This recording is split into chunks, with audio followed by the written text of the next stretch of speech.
Hello दोस्तों, कैसे हैं आप सब लोग। इंडिया जाने के लिए कोविड आरटी-पीसीआर टेस्ट का ज़रूरत नहीं है। अब एयर सुविधा पोर्टल में आप अपना वैक्सीन सर्टिफिकेट अपलोड करके सेल्फ डिक्लेरेशन फॉर्म फिल कर सकते हैं। लेकिन ये जो नया गाइडलाइन है सिर्फ उन लोगों के लिए एप्लीकेबल है जो इन 87 कंट्रीज से इंडिया जा रहे हैं। पहले 82 कंट्रीज थे, लेकिन अभी इसे अपडेट करके 87 कंट्रीज कर दिया गया है, जिसमें सऊदी अरेबिया भी एक कंट्री है। अगर आप सऊदी से इंडिया जा रहे हैं तो आपको कोविड आरटी-पीसीआर टेस्ट नहीं करवाना है। ये नया गाइडलाइन 14 फरवरी से ऑलरेडी इम्प्लीमेंट हो चुका है और एयर सुविधा पोर्टल में भी अपडेट हो गया है।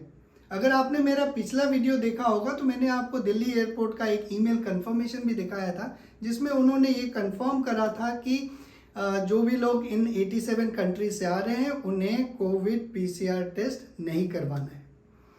सेल्फ डिक्लेरेशन फॉर्म हर किसी को भरना है एयर सुविधा पोर्टल में जो इंडिया जा रहे हैं। इसका कोई ड्यूरेशन नहीं है, आप कभी भी भर सकते हैं अपने फ्लाइट डिपार्चर से पहले। तो अभी मैं आपको एयर सुविधा पोर्टल में यही चीज़ एक बार दिखा देता हूँ कि क्या अपडेट हुआ है।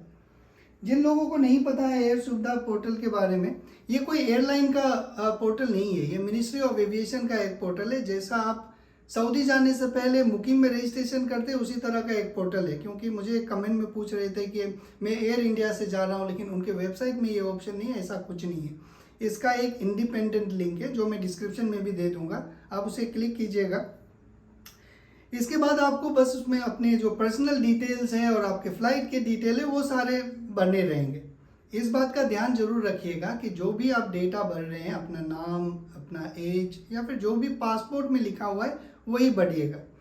अपना नाम लिखिए, फुल नेम जो पासपोर्ट में लिखा हुआ है वो भरिए, डेट ऑफ बर्थ भरिए, अपना जेंडर सेलेक्ट कीजिए, फ्लाइट का नंबर आप सेलेक्ट कीजिए। कई लोग फ्लाइट का मॉडल जैसे कि 320 हो या 777 हो वो लिख देते हैं, लेकिन आप देख लीजिए अगर आप सऊदी एयरलाइन से जा रहे हैं तो SV से शुरू होगा, अगर आप इंडिगो से जा रहे हैं तो 6E से शुरू होगा। उसी हिसाब से आपको फ्लाइट का नंबर मिल जाएगा, वो आप भर दीजिएगा।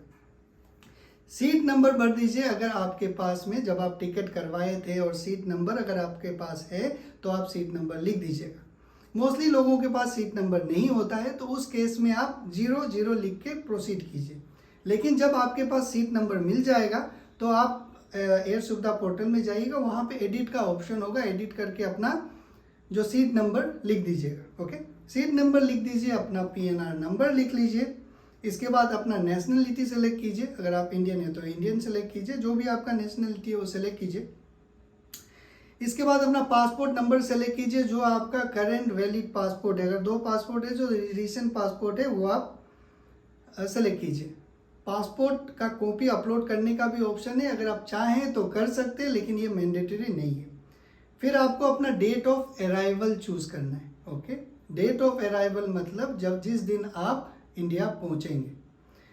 तो PNR नंबर भी आपको वही वाला भरना है, PNR नंबर भर दीजिए। डेट ऑफ अराइवल आपका जो भी डेट होगा इंडिया में वो सिलेक्ट कीजिए। इसके बाद आपको कंट्री ऑफ डिपार्चर सेलेक्ट करना है, ब्रैकेट में ओरिजिन लिखा रहेगा वो सिलेक्ट करना है। जैसे ही आप सऊदी अरेबिया सेलेक्ट करेंगे या फिर कोई भी वो 87 कंट्रीज में से कोई एक कंट्री सेलेक्ट करेंगे तो कोविड पीसीआर टेस्ट रिपोर्ट का जो ऑप्शन है वहाँ पे जो स्टार मार्क होता है वो डिसेबल हो जाएगा, वो हट जाएगा। ओके, इसके बाद आपको कोई पीसीआर टेस्ट अपलोड नहीं करना है, ना तो उसका डेट लिखना है।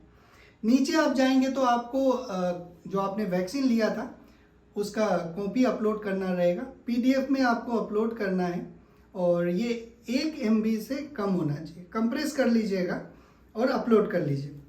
जब आप रीनेम करेंगे फाइल को तो एक बात का ध्यान रखिएगा, जैसे आप लिखेंगे कोविड वैक्सीन, ओके, कोविड और वैक्सीन के बीच में अगर स्पेस होगा तो वो एरर दिखाएगा, वो अपलोड नहीं होगा। कोविड वैक्सीन एक ही लाइन में लिखेंगे तब होगा। तो कोशिश कीजिएगा कोई एक वर्ड का रीनेम कीजिएगा उसमें।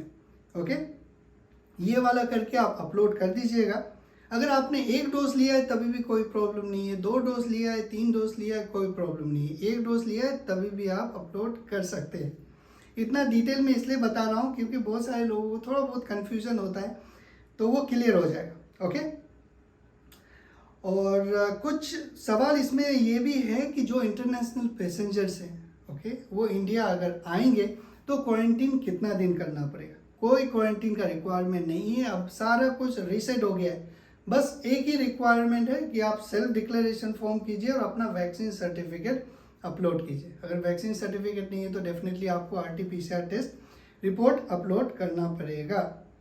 ओके, और यहाँ पे जैसे मैंने आपको बताया कि सिंगल डोज वाले भी अपलोड कर सकते हैं, तो वो एप्लीकेबल है। और बस यही अपडेट है इंडिया जाने के लिए। अगर आप इंडिया जा रहे हैं तो आपके पास में पासपोर्ट का कॉपी होना चाहिए, फ्लाइट टिकट्स होने चाहिए आपके पास, या तो कोविड RT-PCR टेस्ट का रिपोर्ट होना चाहिए, या आपके पास वैक्सीन सर्टिफिकेट होना चाहिए। ओके, ये दोनों में से कोई एक होगा तो हो जाएगा। अगर आप सऊदी से जा रहे हैं तो एक बात का ध्यान रखिएगा, मुकीम पोर्टल से अपना हेल्थ पासपोर्ट और तवक्कलना से अपना हेल्थ पासपोर्ट और सेहती एप्लीकेशन से अपना वैक्सीन सर्टिफिकेट जरूर डाउनलोड करके ले जाइएगा।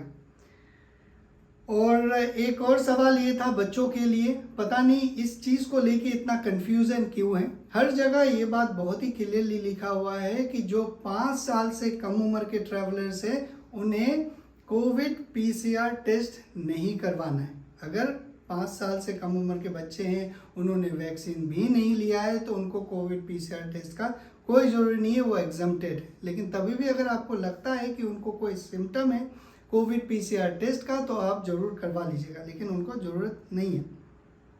ये थे अपडेटेड गाइडलाइंस इंडिया के लिए, जो इंडिया जा रहे हैं, जो मैंने आपको पिछले वीडियो में भी बताया है। इससे ये बात बहुत ही क्लियर हो जाता है कि कोविड PCR टेस्ट का रिपोर्ट नहीं चाहिए। सऊदी में भी कोविड का सिचुएशन बहुत ही कंट्रोल में है। आज का जो कोविड का केस है वो 1982 है। ओके, और रिकवरी 3372, मतलब 170% रिकवरी रेट है। अगर 100 लोग अगर इन्फेक्टेड हो रहे हैं तो 170 लोग 170 लोग रिकवर हो रहे हैं। अच्छी बात है, धीरे धीरे कम हो जाए ताकि सऊदी में भी जो इंस्टीट्यूशनल क्वारंटीन का जो रिक्वायरमेंट्स है वो ख़त्म हो और आने जाने के लिए आसानी हो। क्योंकि लोग यही सोचते हैं कि अगर मैं इंडिया से अगर सऊदी अरेबिया जाऊंगा, मैंने 2 डोज लिया है इंडिया में, तो मुझे 5 दिन रुकने पड़ेंगे, तो इससे जो ट्रैवल कॉस्ट है वो बहुत बढ़ जाता है। तो यही उम्मीद करेंगे कि जो सऊदी में कोविड का सिनेरियो वो इसी तरह से कम होते जाए और कम से कम ये जो इंस्टीट्यूशनल क्वारंटीन का रिक्वायरमेंट्स है ये कम हो जाए। तो आज के लिए बस इतना ही। आप लोग अपना ख्याल रखिए। Thank you very much.